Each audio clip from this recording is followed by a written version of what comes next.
ఈసారి దసరా మనకి అమావాస్య తర్వాత వచ్చింది కదా, సో పూజలు ఇవన్నీ చేస్తామని చెప్పేసి మొత్తానికి ఒకసారి క్లీన్ చేసేసుకుందాం మొత్తం అని చెప్పి మొత్తం క్లీన్ చేస్తున్నాను అనమాట. ఇక్కడ మొత్తం పటాలు మొత్తం అన్నీ తీసి పక్కన పెట్టుకుంటున్నాను అనమాట. ఫస్ట్ అయితే తీసేసాను, మొత్తం అన్నీ తీసేసి పక్కన పెట్టేసి గబగబా ఇక చకచకా చేసేసుకోవాలి కదా, మనకి మళ్ళీ ఆఫీసులకు వెళ్ళిపోవాలి, ఇవన్నీ చేయాలి కాబట్టి మొత్తం అన్నీ తీసేసి క్లీన్గా పెట్టేసుకుంటున్నాను అనమాట. ఎంతైనా కూడా మనకి పూజలు చేస్తే ఆ ఫీలింగ్ వేరు ఉంటుంది కదా, చాలా ప్రశాంతంగా అనిపిస్తూ ఉంటుంది కదా. ఎంతైనా పూజలు చేసే వాళ్ళకి మాత్రం పూజ చేస్తేనే ప్రశాంతంగా అనిపిస్తుంది, లేకపోతే ఆ ఇరిటేషన్స్, కోపాలు ఇవన్నీ ఉంటూనే ఉంటాయి. సో అండ్ అలాగే ఇవన్నీ కూడా మనం ఇక ఎలా పడితే అలా పడేయలేం కదా, నీళ్ళల్లోనే వదులుతాం కదా. సో ఇవన్నీ కూడా మనం ఒక కవర్లో పెట్టేసుకుంటున్నాను అనమాట. ఆ పువ్వులే కానీ ఇంకా ఏమైనా దేవుడికి సంబంధించిన ఏమైనా కుంకాలు, పసుపులు ఏమైనా డేట్ అయిపోయినవి ఉన్నా కూడా కొంచెం అలా వాటర్లోనే వదిలేస్తాను అనమాట. ఎలా పడితే అలా పడేయలేం కాబట్టి, దేవుడికి వాడినాయి కాబట్టి. సో ఇక్కడ ఈ పేపర్స్ ఇవన్నీ కూడా నేను అట్లాగే కవర్లో పెట్టుకుంటున్నాను అనమాట. ఇంకా అది కూడా బ్యాక్ సైడ్ అదంతానేమో కర్పూరం యొక్క ఇది అక్కడ నల్లగా పట్టేసింది అనమాట. సో దాన్ని కూడా క్లీన్ చేయాలి ఈరోజు. ఎప్పటి నుంచో అనుకుంటున్నాను క్లీన్ చేద్దాం అదంతా అని, బట్ ఈ ఆఫీసులతోనే సరిపోతుంది రోజంతా కూడా. మామూలు వాటికి టైం ఎక్కడ ఉంటుంది?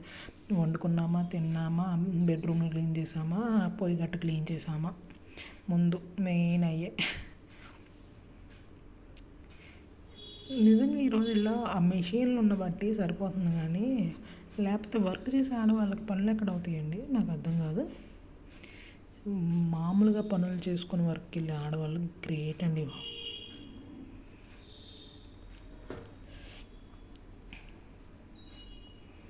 నాకు మాత్రం టైం అయితే అస్సలు సరిపోదు, చాలా చాలా స్పీడ్ వర్క్ అవుతుంది అన్నమాట. నాకు ఎప్పుడు టైం అయిపోద్ది, నేను ఇంకా ఎందుకో మరి తెలియదు. ఆల్మోస్ట్ నాకు 10కి ఆఫీస్ అంటే నేను ఎప్పుడు 10:20, 10:15కి వెళ్తాను అనమాట. అదేంటో నాకు తెలీదు. లేట్గా వెళ్ళాల్సిన ఉద్దేశం కాదు, అవ్వదు అంతే.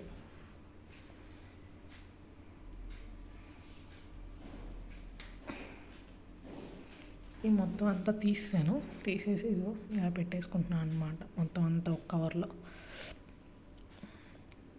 ఇంక ఈ ఫోటోలు మీరు చూసినట్టయితే నా దగ్గర గోదాదేవి ఫోటో ఉంది, వారాహిదేవి ఫోటో ఉంది, రంగనాథ స్వామి ఫోటో ఉంది, అలాగే సరస్వతీదేవిది, వినాయకుడిది, లక్ష్మీదేవిది కలిపిన వెండి ఫోటో ఒకటి ఉంది కదా, అది నాకు మా అన్నయ్య ఇచ్చాడనమాట gift. It's my brother's gift.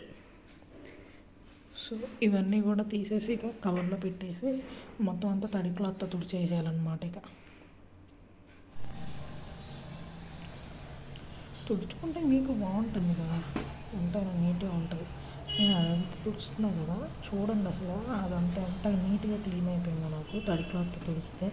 ఎంతైనా వాటర్తో తుడిసిన దానికి, నార్మల్గా తుడిసిన దానికి చాలా వేరియేషన్ ఉంటుంది కదా.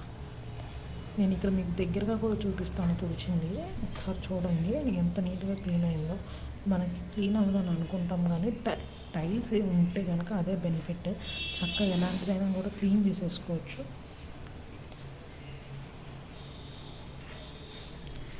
టైల్స్ ఉంటే కనుక చక్కగా అలా నీట్గా క్లీన్ అయిపోద్ది అనమాట. మీకు దగ్గరగా చూపిస్తాను చూడండి ఎంత నీట్గా క్లీన్ అయిందో.